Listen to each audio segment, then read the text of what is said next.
Thank you for watching the Maria Sanchez Show. Now we want to share with you a very special evening. We should all be so lucky to have had such a career and to be so highly thought of. Oxnard Police Chief John Crombach retired last Friday. He had his retirement party at the Mullen Automotive Museum in Oxnard. If you haven't been, it's an exquisite place to go. Such a jewel right here in our county. So we want to say congratulations to Chief John Crombach and watch how the evening unfolded. Thank you for watching KADYTV.com. Maria Sanchez here. We're broadcasting from the Mullen Automotive Museum in beautiful Oxnard, and we have Chief John Crombach with us, and that's the reason we're here. Chief is retiring, and this is where he chose to have his gala. And Chief, welcome to the program. Thank you for allowing KADYTV.com to be here with you this evening. Thank you. It's a pleasure. And will you let our viewers know a little bit about your career? Well, let's see. Gosh, it started way back in 1974, actually. I was a second-class petty officer in the Navy stationed out at Point Mugu, and I went to the Port Hueneme Police Department right after Al Gelati was elected sheriff. He'd been the police chief in Port Hueneme, and I became a reserve officer. And I, on my off time, when I wasn't fixing airplanes out at Mugu, I came and worked here in Port Hueneme as a reserve officer. So I thought this is something I really love and I want to do. So when I was discharged, I worked in aerospace for a while, then got hired as a deputy sheriff in 1978, and worked at the Sheriff's Department for a while, and then I went to Port Hueneme Police Department for a while, then I went to Ventura Police Department for a while. A lot of people thought, oh no, this guy can't keep a job. And then I went to the Oxnard Police Department July 1st, 1985, and truly found my home there. And the rest is history. Wow. So 25 years here in Oxnard. Yeah, wow. 25 and a half. July 1st was my 25th anniversary. And why now? Why are you retiring now? Well, you know, it's been said that there's never a good time to go, but there's a right time.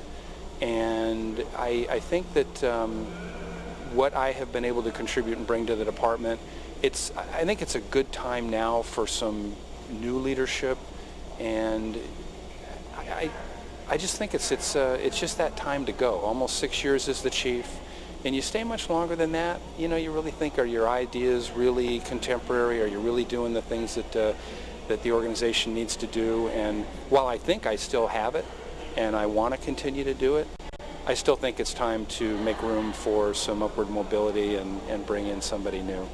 That is a very big statement that you just made. A lot of people don't want to let go. It's their love, which it is, your passion. You're obviously excellent at it.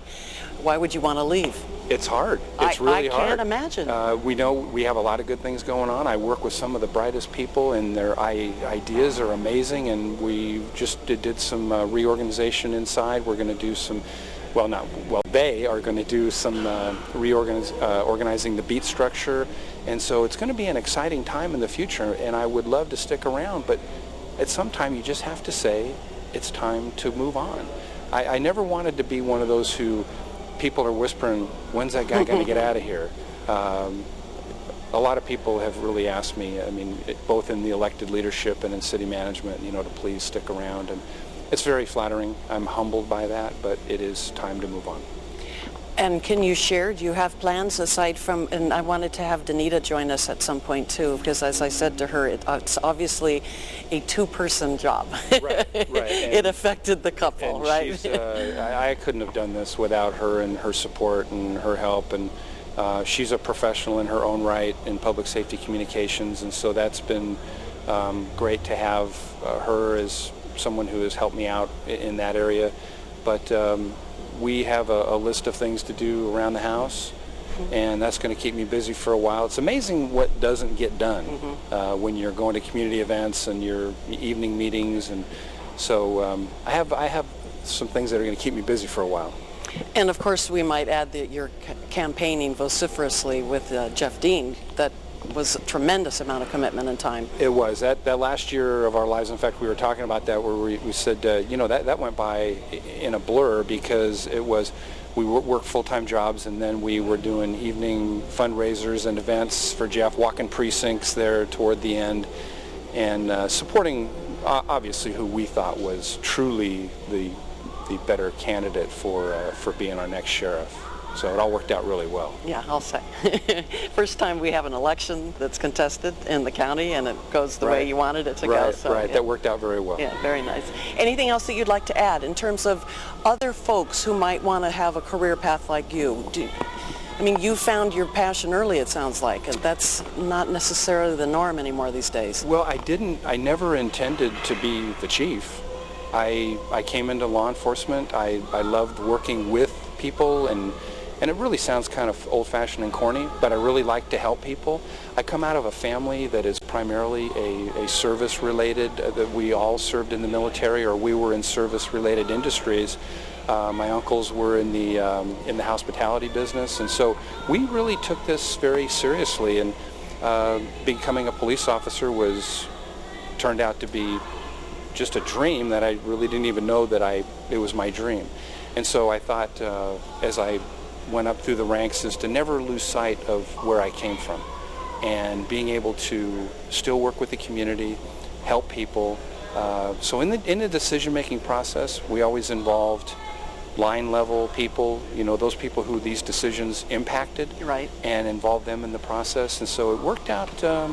It worked out well. I would say to anybody who thinks they want to do this is never lose sight of what it is that you got into this business for, and that was to help people and have an impact on crime, traffic, quality of life in the community. If it's all about you and your aspirations, you probably ought to rethink it and get into another line of work.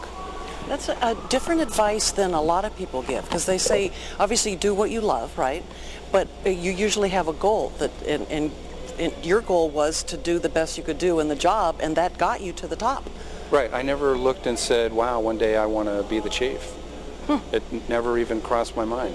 I tell a story that when I came to the Oxnard Police Department, because it was such a highly respected organization, and I came here in 1985, and then people don't leave the Oxnard Police Department. They come to the Oxnard Police Department. And so the senior leadership had been there for a long time. And at that time I was probably 32 years old, and someone said, you're going to be out here beating the streets, being a 45-year-old guy. And I thought, well, if that's what happens, that's what happens. Well, 4.5 years later, I made sergeant. and then 5 years later, I made commander. And then 5 years after that, I was an assistant chief. And I thought, wow, this is very cool. That's ambition, too. And it was just being, I think it was, someone once said that luck is preparation meeting opportunity. Right. And so I prepared, I worked hard, I wanted to serve the community, and I wanted to serve the organization and make it a better place. And so when those opportunities came up, I participated in the process and was very fortunate to always be selected. That's awesome. And the greatest honor in 2005 is when the city manager came to me and he said, I want you to be the chief. And I said, I'm definitely going to participate in the selection process. And he said, there's not going to be a selection process. I'm going to appoint you as the chief. Oh my. And so I was the first internal candidate, the first internal selection in 45 years. Wow. And they didn't even make me go through, they didn't even want to see what else was out there. They said, we want you. And, and that was very humbling. And it was almost a little bit scary because I really didn't want to screw this up. Not that you ever would have. Come on. Well, your guests are arriving. We don't want to keep you from greeting them, and I can't thank you enough. Congratulations. Thank you for everything you've done for our community to help make it a better place. And thank you for wanting to be here. I think that's very neat. Of course. Maria Sanchez with retiring Chief John Crombach. Maria Sanchez here at the Mullen Automotive Museum, and we have the lovely Mrs. Danita Crombach. Crombach. It should be Crombach. That's my dad's German, so that's why I'm erring on the side, because I grew up hearing those sounds in my life. And Danita, why don't you let our listeners and viewers know what it was like to have your husband know every day that he was in harm's way? Well, when we met, he was already in law enforcement, and I've been in law enforcement on the civilian side since 1982. So you just assume that they're really well trained, and he's such a sharp man, and I've always thought he's just really good at what he does. And so I've never really worried. And I guess some people might find that strange, but I believe that there's a lot that goes into training our men and women, and I thought John was always really good at what he does. And why don't you let our viewers know what it is that you do? I manage the Sheriff's 911 Center and the Government Center in Ventura. And I didn't know that. Oh. So that's news to me too. It's our little secret. Yeah, we're the Sheriff's Department handles the unincorporated areas of Ventura County and the 5 contract cities. So we serve about 325,000 people in our communication center. And that has to be stressful. It has its moments. I bet. It does. I have a great team, so I'm really blessed in that respect. That makes it a lot easier, but it's a difficult job at times. Now, you're not retiring. No, only one of us gets to retire. As I tell people, I'm significantly younger than John. And tell me this, what do you have planned? I get to keep working, so I'll probably work another 5 to 7 years, and John still has a lot of energy and a lot of enthusiasm, so I expect him to take some time off, and then we'll see what the future holds. But I still have quite a few working years ahead of me. And I have a secret thought that I don't think he's going to stay retired for long. I just think with a man with that talent and that skill set and that energy, he's going to land somewhere soon, I'm sure. Yeah, I'm sure there are some opportunities out there. Of So course. we'll see what the future holds. All right, Danita, thank you for your time. I really appreciate it. Danita Thank you. Crombach. We're continuing our coverage of Chief John Crombach's retirement. Crombach. And we have next to us Bob Worthley. Bob is our Crime Stoppers correspondent. Bob visits our program every Monday to talk about the most wanted in the county. And you've had a nice success rate, and we can't take credit for it, but we certainly do like the bragging rights that it comes with that, with your visits with us. And Bob is actually the one that gave us the heads up about this event tonight. So we want to thank you on all kinds of levels. And then Bob was just sharing something off camera, and I'll let you speak for yourself, that you've just agreed to. Oh, I've just agreed to another term as president of Crime Stoppers, but anybody interested in serving on the board, we are looking for some help, and I'd like an ultimate relief because there's some other things I'd like to do in the community. And so if somebody is watching and they would like to put their name in the ring or a hat in the ring, how do they do that? 512-6996, that would be good. Otherwise, your website, Crime Stoppers. And the website, yeah, VenturaCountyCrimeStoppers.org. Now, the requirement is that you live in the county of Ventura, or what are the requirements? Just live in the county of Ventura, and again, Crime Stoppers is the same thing, be able to pass a background investigation. So pass a background investigation, and it's a volunteer position. It's a volunteer position. So there is not a salary involved. Yeah, and speaking of volunteers, as you know, I'm from Ventura. I also volunteer as coordinator with the Volunteers in Policing program for Oxnard PD. And also we have other people from Ventura, Santa Paula, and elsewhere in Ventura County volunteering with Oxnard Police Department. Oh, look at that. So tonight, what I'm thinking, when you go around and talk to people, talk to some of these cops and everything, you're going to understand why we volunteer with Oxnard PD. It is a great department. John Crombach made it that way. And I think your opinion is echoed by many. And he chatted with us before. He's very humble. He's an amazing man. Just amazing. So thank you for the heads up on this. And you look so handsome, doesn't he? Oh, yeah. And you're thank you. An inspiration to all of us. By the way, John came to work at Oxnard PD the very month that I retired from the U.S. Navy. Oh. March 1978. Oh my gosh. We just found that out. Thanks, Maria. You're welcome. Thank you. Bye. We have Sheriff-elect Jeff Dean with us. Jeff holds the dubious distinction, but it is an honor to me, as being the very first guest on the new relaunch of KADYTV.com.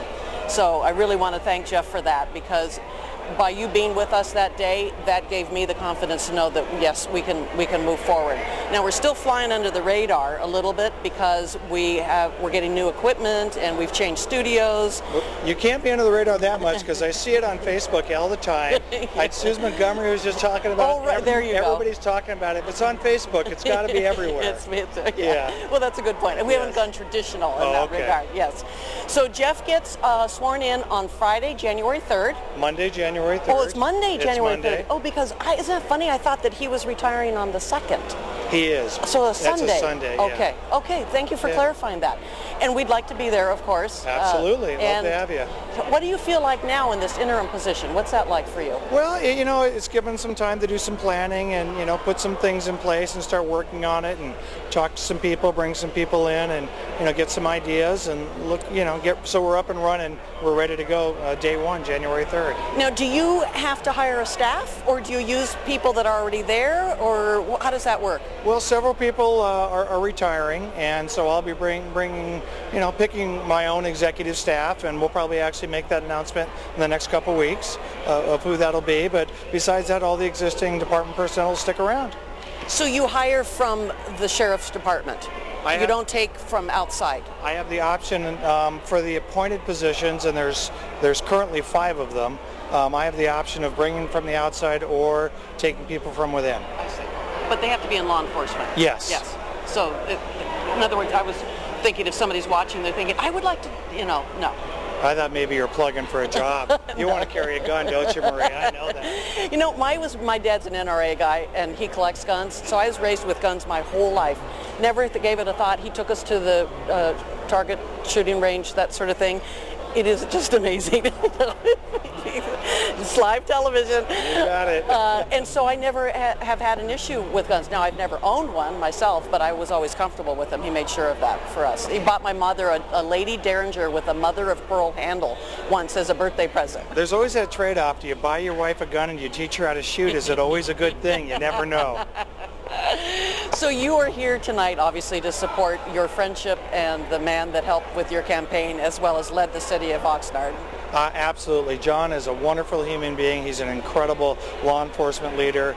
Going into retirement, he's being sought all over the country to come work and provide insight and help and leadership, and he's just been a great example. He's set the bar really high in so many areas in Oxnard, so it's just an honor for me to be here and support him.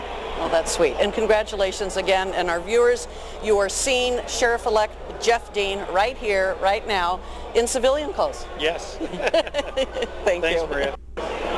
We're continuing our coverage of Police Chief John Crombach's retirement, and we have Uncle Harry with us, as I was introduced to you, and you are John's uncle. That's true. And how are you related on which side? On his mother's is Okay. my sister. She was my sister. Okay. She's not around anymore, but she's my sister. And where do you hail from? I'm now from Denver. And were you raised where?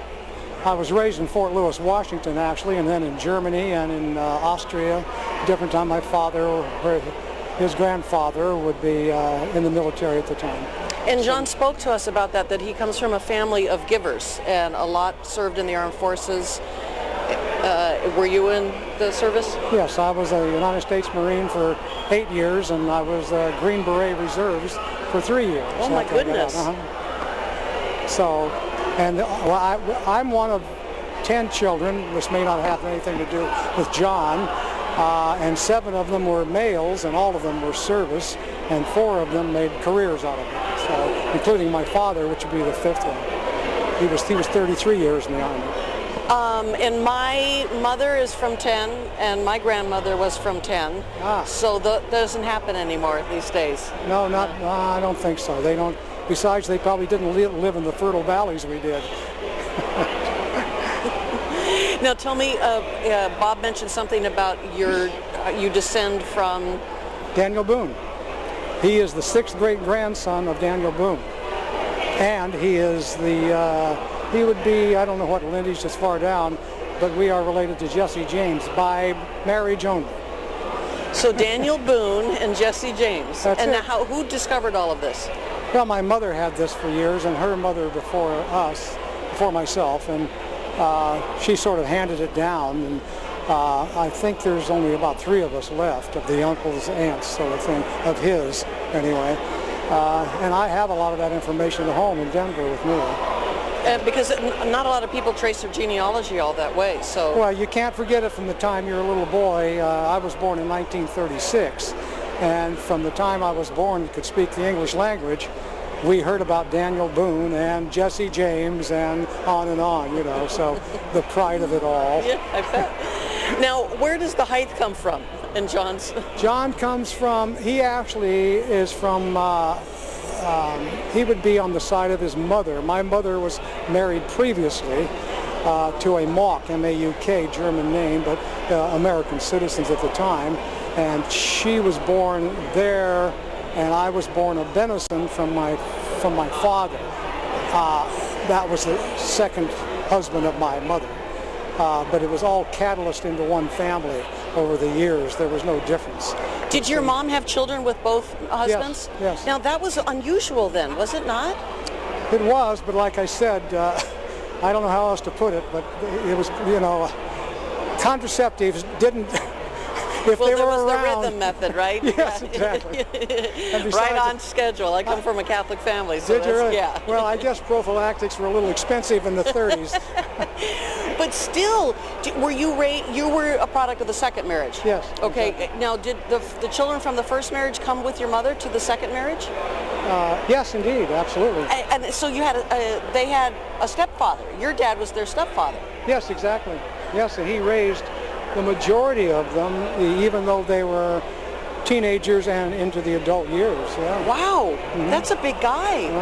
Well, Big heart. Yeah. Well, Mom, thank too. you. Yes. Thank you, Uncle Harry. And that's a great background for John. Indeed. Jesse James by marriage and Daniel Boone. That's it. Yeah. Chris Crombach is with me. And Chris, how do you say your last name? My last name? Crombach. Crombach. Because I've been saying Bach, as the German way. So Crombach. Crombach. That's funny. Yes, I used to get that a lot in school. Are you a Christopher?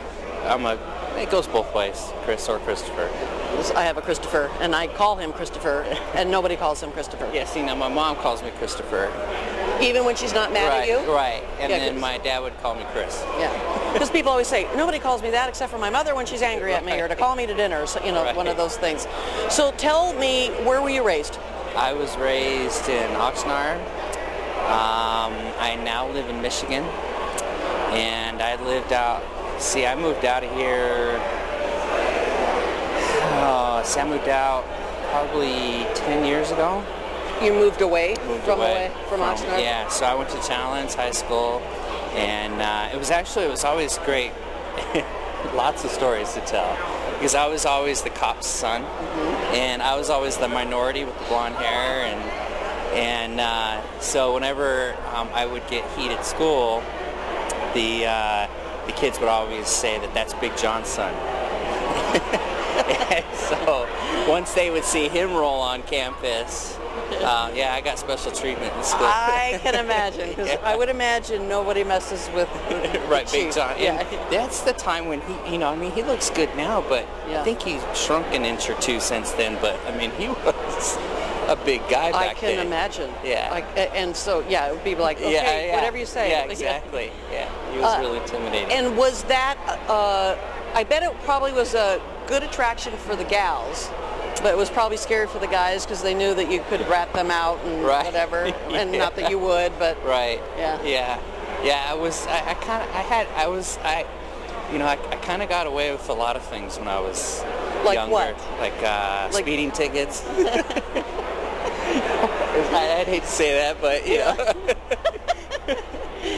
yes, I would get in trouble. And of course, I'd be grounded for like a month after I got one. But a lot of the officers knew me and my brother and my sister. And so, but the new guys that didn't, and we'd get pulled over, we'd get a ticket, and that was kind of like the code within the department. it was sacrosanct. Yeah, exactly. Well, and soldiers taking care of other soldiers, And I come from the day, I was raised in the San Fernando Valley, and my dad knew a judge, and so that helped with things. That stuff I'm sure doesn't go on anymore, at least I'd like to think it was.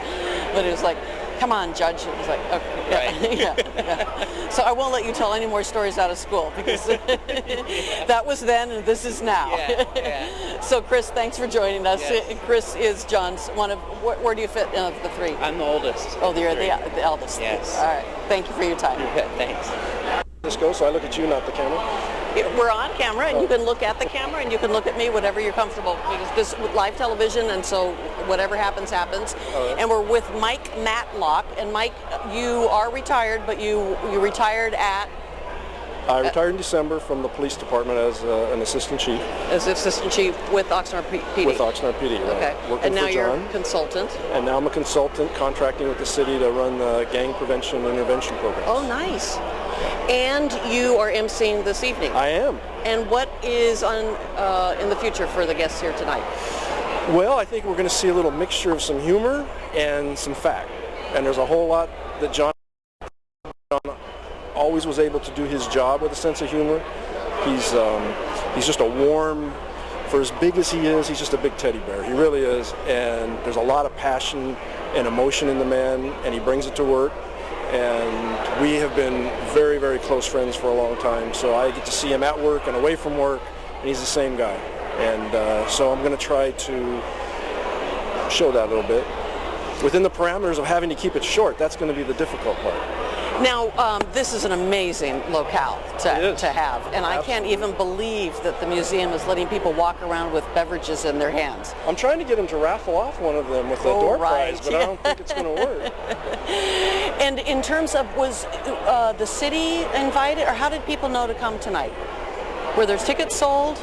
There were. Okay. There were tickets sold, and I think that they pushed out the invitation, to all the criminal justice agencies and community groups. There's a lot of community people here. Yes. Which was really is one of John's fortes. Is he's done a great job bringing the community together, and so you'll see his circle of friends isn't limited to just law enforcement or just government. It's a big circle of friends, and from all corners of the community. And in terms of a parting message, you were fairly poignant at the beginning, so you probably don't have much to add, but a wonderful man, a terrific leader, obviously respected. This is his terms, he's leaving. That's a big statement. Oh, absolutely. He's been in this business a long time, and there are really a fairly small percentage of people that make it all the way through for 30 years. Injuries along the way, a number of things. And so he's made it out in 30 years, standing up on his own, like you said, on his own terms, right. At the top of his game. Right. So he knows this from me personally, but we all wish him absolute best because he's worked very hard for it and very much deserving of it. Thank you, Mike. Sure. That was sweet. Okay. Great to meet you. Great to meet you too. Dean Mulhart is here tonight to honor Chief Crombach. And Dean, you are a longtime resident of the city of Oxnard. Why don't you talk about your hallowed history? Well, born and raised in the community. Family's been here since the 1800s, 1860s, so many generations, and I think I'm the fourth, and there's a fifth generation and a sixth generation coming right behind me from my kids and grandkids. So, yes, nice history with the city of Oxnard. Now, people might recognize your name because it's on places and things, right? We've been around where I think by default you get a couple things, a couple streets named and so on. And having been on city council and for 16 years, I think a few people know the name from that too. Tell me, what was it that brought your family here, the first generation? At that time, they left Germany. And there was a little bit of a religious issue. As they say, they were Catholics in a Lutheran portion of Germany at that time. Not quite true as what how stories kind of build over the years. Basically, 1860s, you were leaving Europe to come to the United States to see if you can find a better life. But this far west? Oh, yeah. Well, at that time, 1860s, and even though it was late for the gold rush, they still had the gold in the back of their minds and stuff. And what they found at that time, according to the diaries and folklore and stories, is when they arrived in Oxnard area, the Oxnard Plains, of course I wish it was called Oxnard then, what they saw was fields of mustard. And it was mustard. And so it was bright yellow, and it reminded them of the gold that was supposed to be in the golden gold of California. So they kind of settled here, thought that if that could grow, they might be able to. They were farmers in Germany too, and thought they would establish some small farms here, and built from there. And then they kept sending over. It was my grandfather, two great-grandfathers, both on my mother and my father's side, Borchard, and my grandfather Borchard.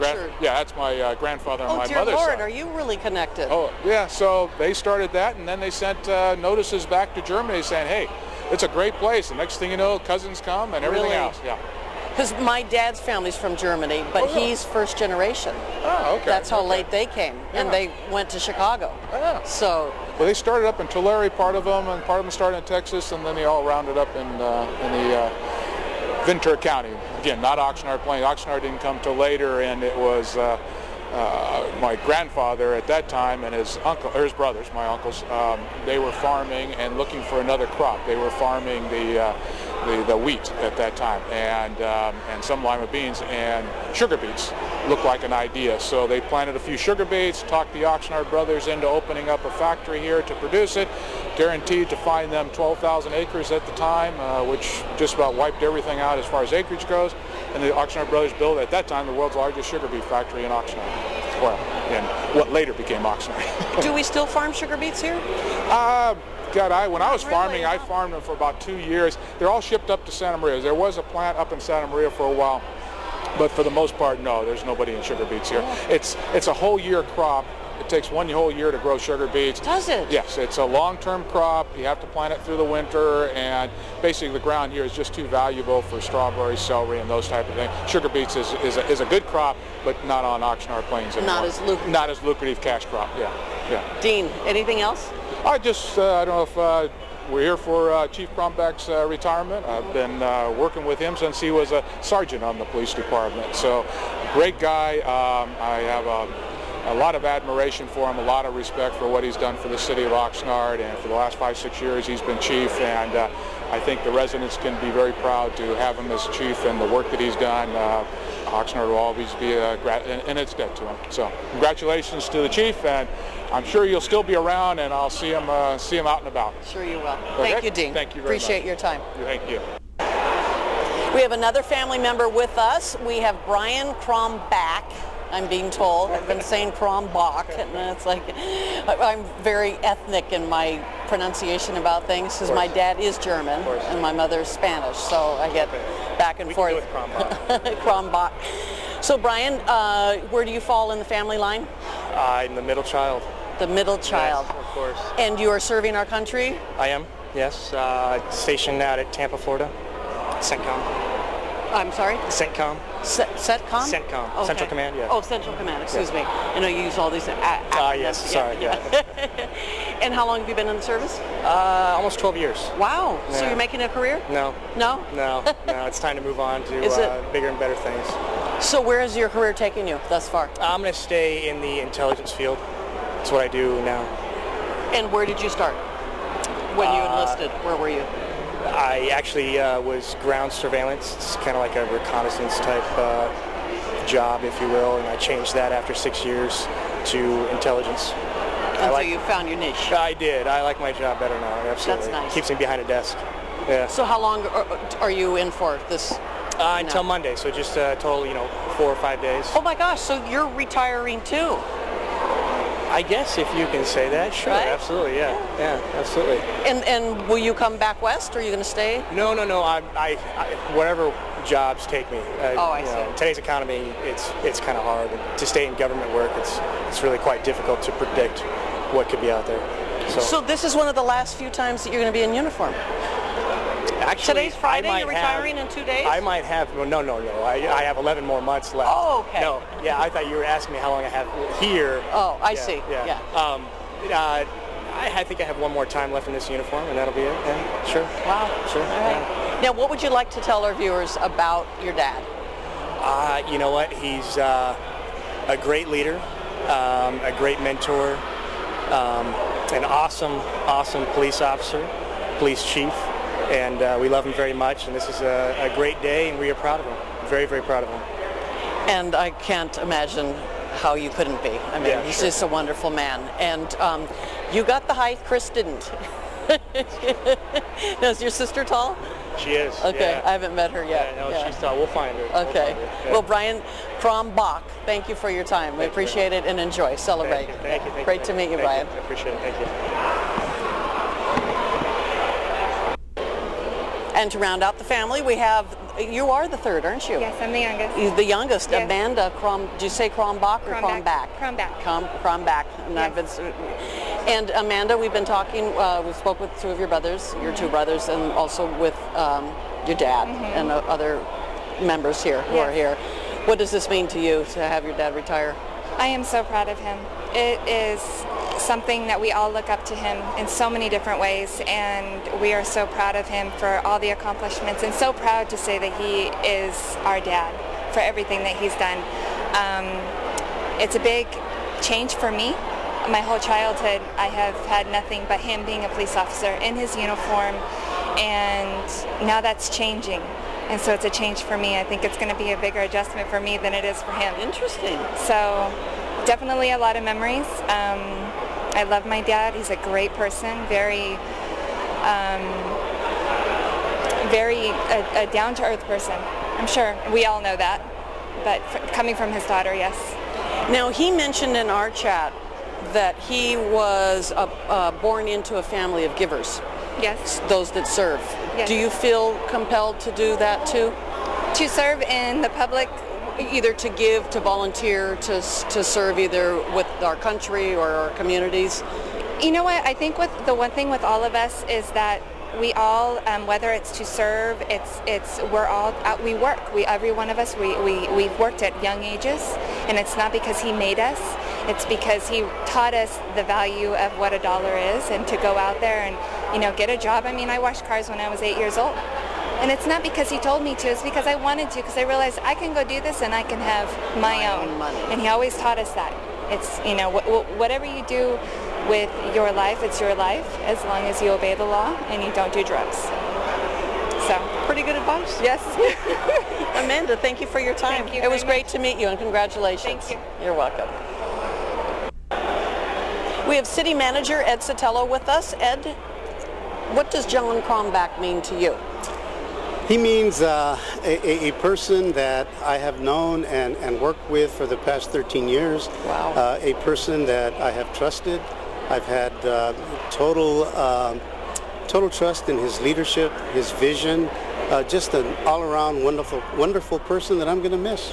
Wow. I'm going to miss him as a chief. I'm going to miss him as a person and as a comrade. And Ed, what does it mean to be the city manager of Oxnard?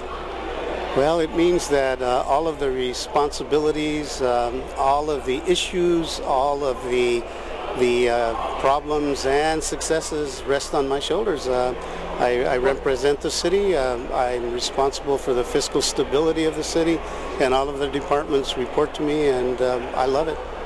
And I'm not going to ask you a question that is going to be uncomfortable, so you can say you don't know, which is fine. But what's going on with the DA? I think they're doing what they have to do based on some assumptions that they've made, and I think eventually it'll all be resolved. And obviously it would have been nice to know sooner rather than later, because your poor city went through elections with all that uncertainty. Yes, that's absolutely true. Yes. And there's nothing you can do to expedite the process, obviously, because the jaws of justice have to grind as they do, right? That's correct. We just have to wait and see what's going to come out of this process. Yeah, that must be an interesting place to be. Yeah, it is, definitely. I bet. Ed Sotelo, City Manager, City of Oxnard. We're with Mr. and Mrs. Greg Totten and Irene Totten, I should say too, District Attorney of the County of Ventura, and here you are at Chief Crombach's, I keep saying Bach, it's Crombach. The German is coming out of me. There you go. Retirement party. And why are you here in terms of, I mean, politically, professionally, personally, all of the above? Well, John is certainly a colleague as a police chief. I've known him for nearly 30 years, but he's more than just a colleague in law enforcement and a great police chief. He's a dear friend. And so if I could say a few words to John. Yes, please. John, on behalf of all the men and women in the District Attorney's Office, I want to congratulate you on an extraordinary career and wish you and Danita every joy and happiness in retirement. And I'm still hoping that we have not heard the last from you as a peace officer. I look forward to more from you in the future. God bless you, my friend. I actually had that conversation with Danita. I said, a man with that strength, that talent, that gift, that passion, there's no way that he's going to retire. He can't quit. Thank you. We have Judge back with us. Judge, you're here to honor Chief Crombach. Actually, I was here to see the cars and I heard it was a really nice building. There were some people here I knew, and I heard that Crombach was going to be here also. So I figured, you know, if he's to be honored with all the other fun, what the heck, let's have him on. Yeah, I am the here. afterthought. No, Yeah, I am. I'm here with my wife, and this is fun. And it's, I mean, I'm sorry he's retiring, but great guy. I've had the opportunity to work with him for many years, as has my wife, because I know that John is not just community conscious, but very youth oriented. And that's my passion being in juvenile court. I was happy to have John working with us hand in hand on a lot of items. So yeah, I'm here to honor John. So that means that you sit on and try the cases for minors only? It means that I did that for about 5 years. I see. And I haven't been in that assignment for several years now because judges get rotated around, but my passion remains there. And I remain connected with certain programs, and at a state level I remain connected with programs. And they only work because we have people like John Crombach and the local law enforcement level that work with us. Because obviously the first contact these kids have was law enforcement on the streets. And John and his officers, they know the kids and the families so well sometimes, and whatever the common perception is that there could be with a lot of people about police officers, it's real different. They want to help these folks out, and they have real good ideas for us at the bench. I was just going to say, so their knowledge on the streets helps inform your ability to make a decision? Absolutely. Okay. And that's a lovely partnership. It is. And I keep mentioning my wife because she's worked in this area also, and one thing we were really tuned into is kids typically get in the system going through certain checkpoints, if you will. There's certain decision points. And one of the first ones is that law enforcement officer on the street. And so when they're able to work with these kids and understand all that puts them at risk, on the bench we're able to then direct them or assist in directing them to something that might get them on the right path. So Lovely. That's one of the reasons I love John. He's been so supportive of all those programs. Lovely. So, well, thank you for your time, alrighty. Judge Back. Thank Appreciate you. it. Okay. Nice to meet you, sir. Bye-bye. Directly at the camera, or I'm talking? Whatever you want. Okay. We are finishing our conversation and our broadcast from the Mullen Museum with Andrew Riley, who is the Deputy Director and Curator of the museum. Now, how long have you been working on this project? Well, the museum opened April 15th of this year, so we're a new institution. The collection has been the product of about 30 years or so of collecting by Peter Mullen. And how did Mr. Mullen find you? I've known Peter for probably about 10 years. I used to work in the high end of the collector car auction world, and that's how I first met him. And do you have a passion for cars yourself? I do. My mother was a historian and my father a collector car dealer. Oh. So it's sort of in the blood. I would say. Now, we're going to come back to the Mullen Automotive Museum. Yes. And it's run by the foundation, correct? No, it really houses two different collections. Okay. The collection of Peter and Merle Mullen individually, and also the collection of the Peter Mullen Automotive Museum Foundation, which is a 501c3 not-for-profit. And right here in Oxnard, a jewel, if you will. So we're going to come back and we're going to do a feature story, but I wanted to give our viewers a little bit of a tease about what there is here. Now, what are your hours, and is the public allowed? And the public is allowed, but it's by advanced reservation only. Oh, Typically, we're open 2 Saturdays a month, typically the 2nd and 4th Saturdays. And it's by, as I say, prior reservation. Our website is mullenautomotivemuseum.com, and you can book online, and you can purchase your tickets. And what does it cost? $10. $10. That's right. Now, this car that we've set up in front of, the Delahaye, this is an exquisite. Now, do you consider this the jewel of the collection? It's one of the jewels of the collection. In fairness, we have, for a limited time now, probably the jewel in the crown of French automotives. Here in the center, the 1936 Bugatti Type 57 SC Atlantique, or Atlantic, and it is an absolute masterwork.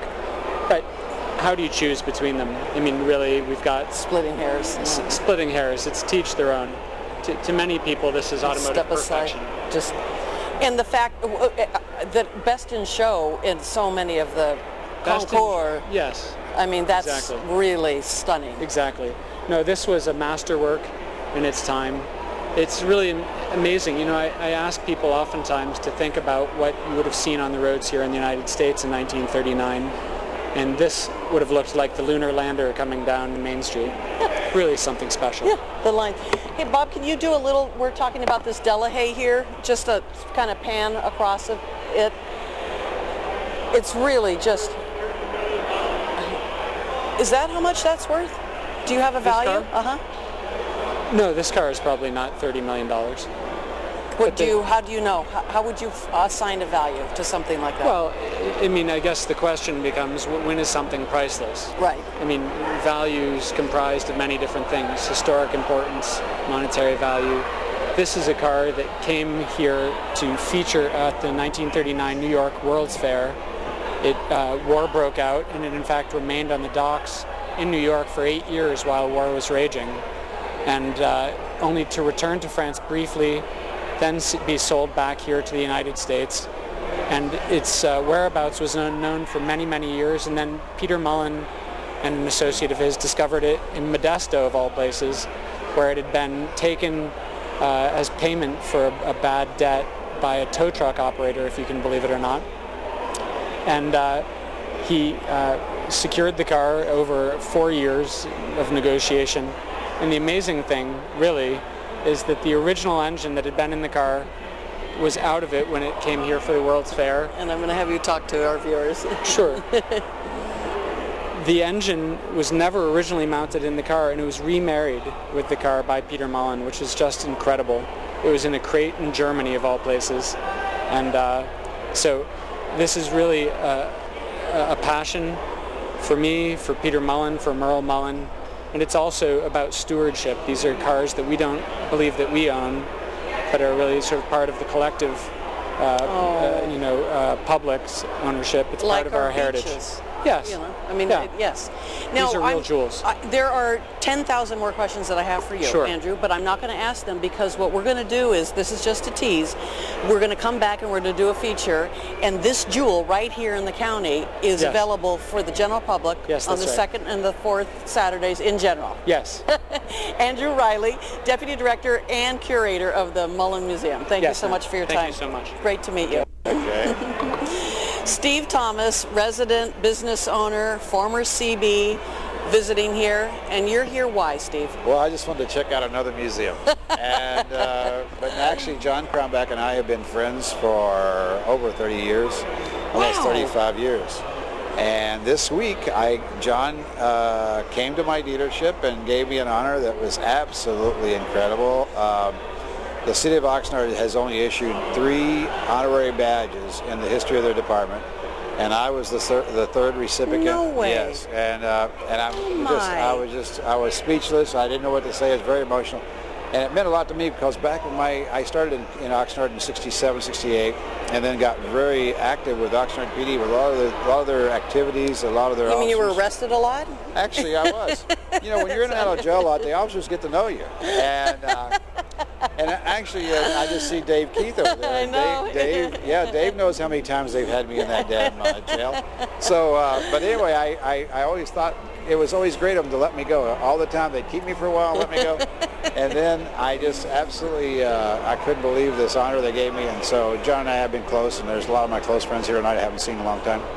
But it's absolutely amazing, and I wish John all the best. And I'm sure he's going to end up in another law enforcement position somewhere in Ventura County. I hope he doesn't. I hope Ventura County doesn't lose a guy like that because he's really a good officer. Do you know that sentiment has been expressed many times tonight? That's great. I said to Danita, his wife, she visited with us earlier, I said, somebody with that talent, that passion, and that experience is not gone to be retired for long. That is so true. And like John told my employees last Tuesday when he came over, he says, I've known Steve for 35 years. And Steve's always wanted to be a police officer, but he failed the physical. He always tells me he was allergic to coffee and donuts. So that's why I had to get in the car business. And thank you so much for asking me. Steve Thomas. relationship. And We it's have our usually me. security correspondent with us, David Keith. David has visited with us. He is the Oxnard Police Department's Public Information Officer, and I affectionately call him PIO-OPD. Yeah, I like that. Yeah, a lot of initials there you're running together, but okay, that sounds good. Or OPD-PIO, Yeah, whatever. Either way. So David actually helped finesse us being here because we found out about it late through Bob Worthley. Yep. And then I text my friend David, and he's like, let me ask, and okay. And so we are privileged, pleased, proud. We would have felt remiss if we weren't able to be part of this. This is a big event for the county. It is a big event, and we're, I don't want to say saying goodbye, because I mean, I've known Chief Crombach for 25 years, and not only am I losing a boss today, but I feel like I'm losing my brother. Wow. And a best friend. I mean, the guy has been one of those phenomenal human beings that goes beyond being a boss or a chief. And he's kind of tall. I don't know if you've noticed. He's about like that big. I was at an event with him, and I told Danita that my neck got so stiff I had to step away. Yes. But his son Brian, who I chatted with, who's almost about as big. Yeah, I think he's taller. Frankly. Yeah, he might be. John has one of those command presence. Mm-hmm. He walks into a room, and I've been around him for 25 years, and he and I have done a lot of stuff together work-wise in terms of community events and, going out to neighborhood meetings and things like that. And every time he walks in the room, I've noticed, and I joke with him about this, I always tell him, they completely forget that I'm there, because I'm like this little shrimp guy compared to this 6'7" guy who has this command presence that is, you can't buy that. I mean, it's just a God-given gift, and he uses it to. I mean, the guy's just phenomenal, and I'm going to miss him tremendously. The good news is I don't think that he's going to be gone for long. It's just a matter of where is he going to land. Well, I don't think he's going to go play golf every day. Yeah, no, he's not the type. I'm sure of that too. He's too young to do that. He's too talented to do that, and he'll go do some other fun stuff. Yeah. But the beauty about the man, and I don't know him nearly as well as you do, and I wouldn't even begin to suggest that I do, but he exudes this confidence quietly. Yes. And it's not somebody who muscles their way into the room, and it's not somebody who does it with ego and brashness. It's just a quiet confidence, and that's the best kind of leader. And that's the best description I've heard. The guy is just, it's a God-given talent, or it's a God-given gift, I guess. He walks in, and the whole room looks to see who that guy is. But you're right. He's not like he's like, oh, I'm here now. Everybody pay attention. Right. That's nothing like what it is. He just walks in, and he's got this thing where he looks you in the eye. He shakes your hand. He remembers your name. All the things that you're supposed to do, he does, and then you add everything else in terms of his presence, and been phenomenal. And keep in mind, not only that, but it's resulted in a 22% reduction in crime in the city of Oxnard during his 5.5 years, which comes on top of another big crime drop. I mean, we're down almost 65% in the city of Oxnard. And a lot of that stuff, John has just kept going, and he's just said, you know what, we got to do what we're doing, and it's working, and anything we can do to make that happen, and he's been terrific. So I'm going to miss him. Well, let's just say this: you're losing a boss, but you're gaining a friend. Yeah, again. I guess. I hate to see him go, but he'll land on his feet and do some other stuff, and it'll be great for other folks. But yeah, I'm losing. I feel like I'm losing my brother, and I'm losing just a wonderful friend. And we discussed this too with our conversation, that he's leaving on his terms. Yep. On his time. Yep. And he had some amazing, poignant reasons why, which is also speaks to his character. Absolutely, because if he wanted to stay another 5 years or 10 years, they would love that. I bet. Yeah, he's going out on the top, and that's great. So happy for him. David Keith, thank you so much. My Appreciate pleasure. it.